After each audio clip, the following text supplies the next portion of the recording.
بسم اللہ الرحمن الرحیم۔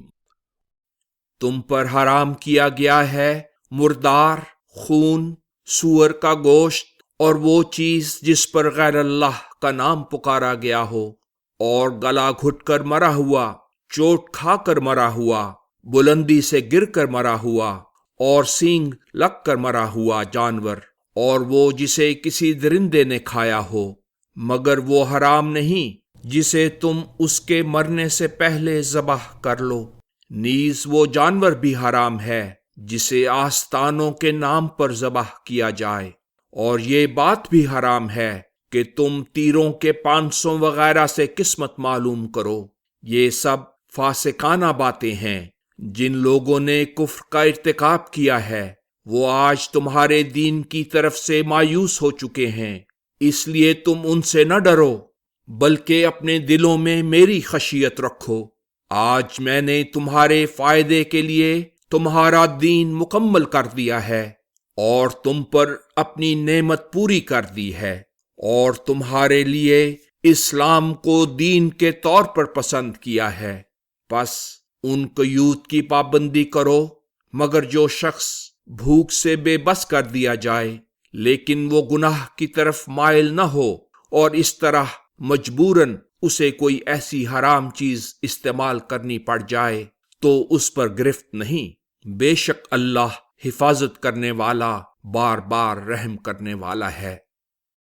تم سے دریافت کرتے ہیں ان کے لیے کیا حلال کیا گیا ہے، کہہ دیجئے تمام پاکیزہ چیزیں تمہارے لیے حلال کی گئی ہیں، نیز جن شکاری جانوروں کو تم شکار کا طریق سکھاتے ہوئے سدھا لو تو ان کا کیا ہوا شکار بھی تمہارے لیے حلال ہے۔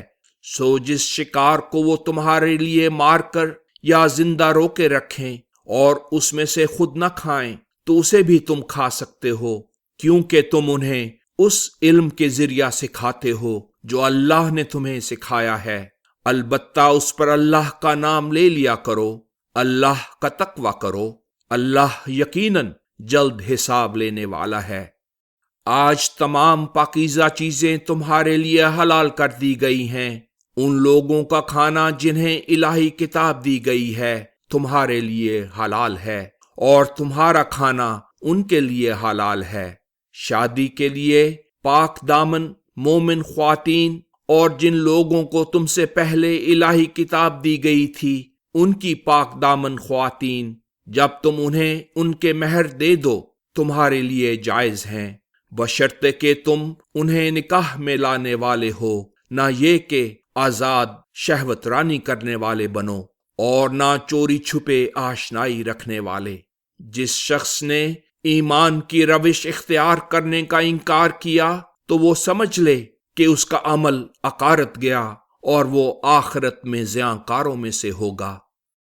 اے لوگو جو ایمان لائے ہو، جب تم نماز کے لیے اٹھو اور اس کا عزم کرو تو وضو کرو، اور اس کے لیے اپنے منہ اور کوہنیوں تک اپنا ہاتھ دھو لیا کرو، اور اپنے سروں کا مسح کرو، اور دونوں ٹخنوں تک اپنے پاؤں دھو لیا کرو۔ اگر تم جنابت کی حالت میں ہو تو نہا کر اچھی طرح پاک و صاف ہو جایا کرو۔ اگر تم بیمار ہو یا سفر پر ہو، یا تم میں سے کوئی شخص جائے ضرور سے رفع حاجت کر کے آیا ہو، یا تم نے عورتوں سے صحبت کی ہو اور تمہیں پانی میسر نہ ہو، تو تیمم کے لیے پاک مٹی کا قصد کرو اور اس سے اپنے چہروں اور ہاتھوں پر مسح کر لو۔ اللہ تم پر کسی قسم کی مشقت نہیں ڈالنا چاہتا، بلکہ وہ تمہیں پاک و صاف کرنا اور تم پر انعام پورا کرنا چاہتا ہے تاکہ تم شکر گزاری اختیار کرو۔ اور اے مسلمانوں، اپنے پر اللہ کا احسان یاد کرو جو نزول قرآن کی شکل میں ہوا، اور اس پر عمل کے لیے وہ پختہ عہد بھی جس کے ساتھ اس نے تمہیں مضبوط کیا، جب تم نے کہا تھا ہم نے تمہارا یہ فرمان سنا اور اسے قبول کیا۔ اللہ کا تقوی کرو، اللہ تو سینوں کی باتوں سے بھی کامل طور پر آگاہ ہے۔ اے لوگو جو ایمان لائے ہو، اللہ کی خاطر حقوق کے پوری طرح محافظ اور انصاف کی گواہی دینے والے بن جاؤ۔ کسی قوم کی دشمنی تمہیں ہرگز اس بات پر آمادہ نہ کر دے کہ انصاف سے کام نہ لو، ہر حالت میں انصاف کرو، یہ تقوی سے قریب تر ہے۔ اللہ کا تقوی کرو، تمہارے تمام اعمال سے اللہ کامل طور پر باخبر ہے۔ جو لوگ ایمان لائے ہیں اور انہوں نے اس کے مطابق عمل کیا ہے، ان سے اللہ نے وعدہ کیا ہے کہ ان کی حفاظت کی جائے گی اور ان کے لیے بہت بڑا اجر مقدر ہے۔ رہے وہ لوگ جنہوں نے انکار کیا اور ہمارے احکام کو جھٹلایا ہے تو وہ یقیناً جہنمی ہیں۔ اے لوگو جو ایمان لائے ہو، اللہ کا اپنے اوپر وہ احسان یاد کرو جب ایک قوم کے لوگوں نے تم پر دست درازی کا پورا ارادہ کر لیا تھا، مگر اس نے ان کے ہاتھ تم پر اٹھنے سے روک دیے۔ اللہ کا تقوی اختیار کرو، مومنوں کو اللہ ہی پر توکل کرنا چاہیے۔ اور اللہ نے بنی اسرائیل سے بھی اسی طرح پختہ عہد لیا تھا، اور اللہ فرماتا ہے ہم نے ان میں سے 12 سردار مقرر کیے تھے، اور اللہ نے کہا تھا میں تمہارے ساتھ ہوں اگر تم نے عبادت کو قائم رکھا، صدقات دیتے رہے، میرے رسولوں کو مانا، ان کی تعظیم و تکریم کرتے ہوئے ان کی مدد کی، اور اللہ کے سامنے اچھا عمل پیش کیا، تو میں تمہاری برائیاں تم سے ضرور دور کر دوں گا، اور تمہیں یقیناً ایسے باغوں میں پہنچاؤں گا جن کے نیچے سے انہیں شاداب رکھنے کے لیے نہریں بہتی ہیں۔ مگر تم میں سے اس عہد کے بعد جس نے کفر کی روش اختیار کی تو وہ سمجھ لے کہ وہ سیدھے راستے سے بھٹک گیا۔ پھر یہ ان کا اپنے پختہ عہد اطاعت کو توڑ ڈالنا تھا، جس کی وجہ سے ہم نے انہیں اپنی رحمت سے دور پھینک دیا اور ان کے دل سخت کر دیے۔